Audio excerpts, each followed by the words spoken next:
As we're heading into the fall months, the game releases are really going to be picking up, and that means you've got to be a lot more selective in where your money goes, and I hope with the What to Buy series that helps you out in deciding on what games to buy and what games you might be better off waiting for a sale on or skipping altogether. Now, I try to come this at a perspective of trying to save you guys the most money as possible and assessing which games I believe are going to go on sale rather quickly, and it's imperatively more important that you gauge that now because Black Friday is coming up in November. All of these games are coming out sometime in September, and just a couple of months later, they're gonna see a steep discount. That is pretty much guaranteed with the majority of the titles. With some of them, they might hold up for a little while, whatever the case may be. I want to go over 12 games. 3 of them, I would say buy right away. 9 of them, I think you're better off waiting on a sale for, so let's get right into it. So September is actually a big month for RPG game releases. A ton of new ones are coming out, and I would only say a couple of them are buys. First of all, Monster Hunter World is getting a major expansion in Monster Hunter World Iceborne. I would say that this is a buy just based on the sheer amount of content that it is adding to Monster Hunter World. It's actually pretty staggering, and based on what we've been told, it looks like that this is going to be comparable to the base Monster Hunter World game, which is absolutely enormous. It's going to add a ton of content, and Major World, the base game, already had a ton to do, and this is just gonna enhance your experience even more. Now, if you're super into Monster Hunter World, I probably don't have to sell you on this game. You're probably already completely sold and you're gonna pick it up right away. They are gonna release a collection for $60, which includes Monster Hunter World and Iceborne. Honestly, if you're one of those people that haven't gotten into Monster Hunter World yet, I would say wait a little bit. I would only recommend Iceborne for those of you that are super invested into Monster Hunter World right now, and you're looking to enhance your experience. Let me explain why. Usually, whenever a game gets re-released in a collection, it goes on sale pretty quickly thereafter, and if you've yet to jump into Monster Hunter World for whatever reason, but you do want to play it, wait a couple of months, and I guarantee you that this Iceborne collection with the base game and Iceborne is going to be down to around $30 to $40, and at that point, that's absolutely insane. To get the base game and the expansion, that would be tremendous. However, if you're one of those people that have been super into MH World for a long time, maybe you fell off recently, and you're waiting for the expansion, of course, for $40, pick it up right away, and you're gonna get a ton of content for your money. Alright, next up, I know that there's been a ton of controversy surrounding this game, but I do believe that Borderlands 3 is going to be worth a buy right from the get-go. It's Borderlands. Borderlands 1 was tremendous. Borderlands 2 was excellent. Even Borderlands, the pre-sequel, was pretty good. With Borderlands 3, it's gonna retain the fundamentals that made the series so great, but it's also gonna enhance them, being the first game on the PlayStation 4. Yes, this late into the generation, we're finally getting a new Borderlands game, and at $60, this is gonna be one of those games that's gonna offer you a lot of content. Now, it is a game that's also gonna offer DLC content, so if you want the entirety of the experience, you are gonna have to fork over a little bit of extra cash, but I imagine that the base game is gonna offer a lot from the get-go. So from that standpoint, I do think it's gonna be worth it, and Borderlands 3 is due out on September 13th. I would say that's a buy. And if you're unaware, Gearbox creative director Paul Sage estimated that players will spend about 35 hours through the main quest line along with some side missions, so not everything in the game, and Borderlands is a game that lends itself to be quite replayable, so honestly, this is a game that you could probably end up spending, north of 50, 60 hours on. Okay, next up, now this one, I was kind of hesitant on saying that it is a buy because it is a Spike Chunsoft game and it's being released at $60, which could be a little bit hefty, but AI the Somnium Files, I think is going to end up being a great game, and I think it's going to be a game that, unlike a lot of these titles, isn't going to go on sale rather quickly. Spike Chunsoft games, generally speaking, do hold up in price a little bit more so. That wasn't necessarily true for Zonky Zero. That went on sale pretty quickly. However, if you're a fan of these story-driven adventure games, this one is almost guaranteed to be great. Kotaro Uchikoshi of the Zero Escape series is working on the game. You've got character design by Yusuke Kozaki from No More Heroes and Fire Emblem, and it looks to be a thrilling neo-noir detective adventure. The premise of the story looks incredibly interesting, and if you're into games like this, I imagine the $60 price point isn't going to be that off-putting too. That is the one thing that would put me off a little bit. If this game was priced at $40 or even $50, I would say that easily it would be a buy right from the get-go.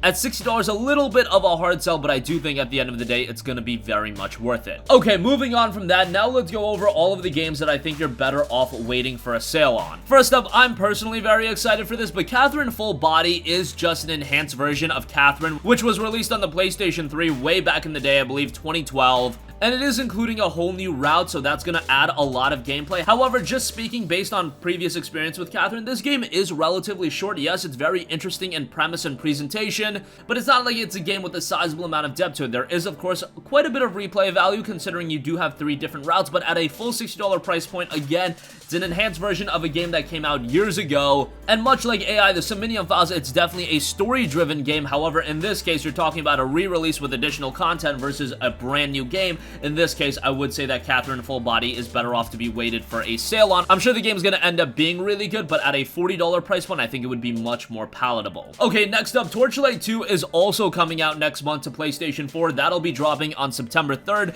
and Torchlight 2 is a great game when it was released all the way back in 2012. Of course, this game is gonna see a lot of comparisons to games like Diablo, and that's really the issue. If it's gonna be released at $20 on the PlayStation 4, you can usually find the Diablo Eternal Collection for around that price point, and that makes Torchlight 2 a little bit of a hard sell. Now, if you've done everything you could out of Diablo and you just want more of this style of gameplay, then by all means, check out Torchlight 2. It's gonna offer you quite a bit, but again, it's been 7 years since the game was released. I think your best bet would be waiting until this game is, say, down to $9.99 or even $4.99, because I do see it hitting that price threshold relatively quickly. Alright, next up, here's one that I think is a great value, but at the same time, I think it's gonna go on sale pretty quickly, and that is The Walking Dead, the Telltale Definitive Series. This includes everything from Walking Dead, all of the seasons, the mini-series, everything for $49.99. Now, from a value standpoint, that is pretty good. However, just speaking based on Walking Dead history and how the games have been priced, they go on sale rather quickly. Now, of course, with this one, it is being published by Skybound Games, which is gonna be a little bit different. I don't know what their game plan is in terms of pricing, but just based on Walking Dead history, I could see it being down to, say, $25, $30 by Black Friday. And then at that point, it would be a great buy. Imagine the majority of you guys have experienced Walking Dead in some form at this point, whether you watched a playthrough on YouTube or you just played the games yourself. Maybe you didn't see it through until the absolute finale, but if you're eyeing something like this, I would say put that $50 towards a new game that's coming out soon and wait on this one, because I could see it being pretty cheap pretty quickly. Okay, next up, here's a game that I've been talking quite highly about, and I have some high expectations for it, and I think it could really establish Spiders as a new prominent gaming studio. However, I'm still not completely sold on it, and that is GreedFall. Again, GreedFall is a brand new open world RPG coming from the guys over at Spiders. Spiders have worked on some RPGs in the past, but based on their track record, that is the reason I'm gonna say wait a little bit. Their games have been okay, but they haven't really hit that threshold of being excellent games. I point to you guys games like the Technomancer and Mars Warlogs. Mars Warlogs was a pretty interesting title, but it had its issues, as did Technomancer, although I didn't think Technomancer was nearly as bad as some people made it out to be. I thought it had a really cool premise, and in the case of GreedFall, it's reminding me a lot of games like Fable, a game that offers you a lot of choice in how you tackle every scenario, and from that standpoint, it is shaping up pretty nicely, and best of all, it is being released at a little bit more of a budget price point at $49.99. Unfortunately, it is sandwiched between the release of 2 other major RPGs, Monster Hunter World Iceborne and Borderlands 3, and I think this is gonna come at number 3. But who knows, this might be one that ends up surprising a lot of people, and I really hope that ends up being the case. But at this point, I would say wait on the reviews, wait on a sale. Hopefully by, say, Black Friday time, it's down to $30, and it would be a great pickup then. Alright, next up, this one was one I was on the fence of recommending as a buy, but Ni no Kuni Wrath of the White Witch. It's finally coming to the PlayStation 4, but I would have to say wait on a sale for this one. Now, I might be coming across a little bit hypocritical given that I did say buy Tales of Vesperia Definitive Edition. However, Tales of Vesperia Definitive Edition also came with it a ton of new content, and Vesperia was a massive game. Ni no Kuni is a rather lengthy game, but I wouldn't say it's quite worth that $50 entry price point, and as we've seen recently, Bandai Namco once was a studio that wouldn't put their games on sale all too quickly, but we saw Tales of Vesperia go on sale within 6 months. We saw games like Jump Force get pretty cheap. Wouldn't be all too surprised if Ni no Kuni Wrath of the White Witch saw a discount relatively quickly, and again, with all the major RPGs coming out in September, I think you're better off buying one of the new RPGs rather than going back into the well. However, if you're a big fan of JRPGs, this is a great game, and I'm sure you guys are gonna really enjoy it. If you like Ni no Kuni 2, I personally thought Ni no Kuni 1 was a better game, so from that standpoint, definitely keep it on your wish list. If it's down to, say, $25, $30 by Black Friday, definitely worth a pickup then. Alright, next up is a game that that I want to quickly mention because it's not getting a lot of attention, but Sojourn is a game I definitely would add to your wish list. This is a game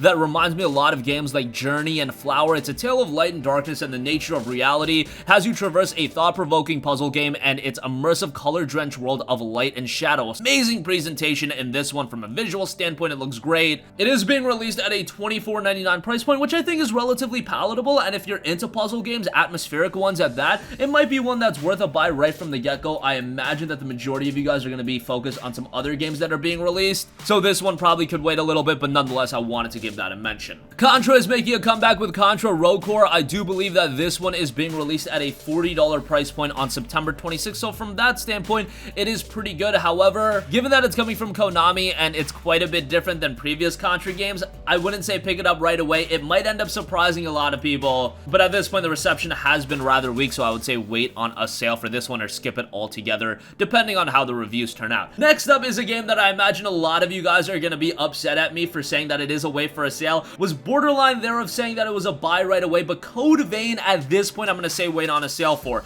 Now, Code Vein is a game coming from Bandai Namco Studios, and their first-party studio, generally speaking, they don't deliver top tier games. They deliver good games, but not top-of-the-line games. I know a lot of you guys really dig the presentation, the stylization of this game, but this is a game that could end up being just good and not excellent. So from that standpoint, I would say wait on a sale for this one. It also saw a lengthy one-year delay, and I know games are traditionally delayed to help improve them, but whenever a game sees that massive of a delay, that does increase my skepticism a little bit. I'm hoping for the best out of this one because I do think it could be really good, being a Souls-like game with a more anime-oriented look. Got some God Eater vibes from it as well, but we'll see how it turns out when it drops September 27th. Hoping for the best, but I do think you're best off waiting on a sale for this one. And lastly, I do want to give a shout to Tropico 6, which is making the transition to the PlayStation 4. This is a great city builder strategy title. However, it is being released at $49.99. Again, a relatively hefty price point given that it came out on PC all the way back in March. So by the time of the console release, you're talking about a 6-month delay, and traditionally speaking, these games are better played on PC. It was received rather well on PC, 78 on Metacritic, very positive reception on Steam. But as far as the PlayStation 4 version, I think waiting on a sale for it would be your best bet. And that's gonna conclude this video. Again, it's gonna get really hard now deciding on what games